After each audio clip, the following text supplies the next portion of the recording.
Ona yig'lab gapirib beryapti, nima uchun shu kuni men farzandimni plashatkaga olib bordim deb. Ota-onalarni ogohlantirish uchun video chiqaryapman. Iltimos, farzandingizni detski plashatkalarga olib borganda juda ham ehtiyot bo'ling va e'tiborli bo'ling.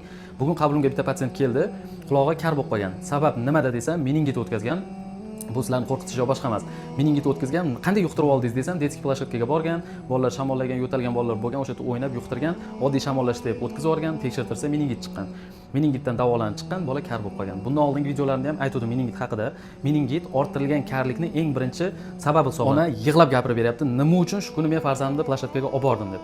Men aytyapman, yig'lamang, sizda ham ayb yo'q, siz qayerdan bilasiz, sizdan bilmagansiz-ku desam, yo'q, butun umr men o'zimni kechira olmayman, aybdor his qilaman shu bolam kar bo'lib qolganligidan deyapti. Shuning uchun ota-onalardan iltimos qilaman, agar farzandingiz yo'talyapti, isitma qilyapti, temperatura bo'lib qanaqadir shamollash belgilari bo'lsa, odam gavjum joylarga olib bormang, plashatkalarga, maktab, bog'chaga dorisini berib jo'natib yubormang. Tuzatib, sog'lom qilib yuboring, chunki boshqa sog'lom bolalarga ham qandaydir kasalliklarni yuqtirib, asoratlarga sabab bo'lib qolishi mumkin. Shuning uchun bu videoni barcha ota-onalar ko'rishi shart, ogohlik uchun ularga yuboring. O'zingizni ham, o'zgani ham farzandini ehtiyot qiling.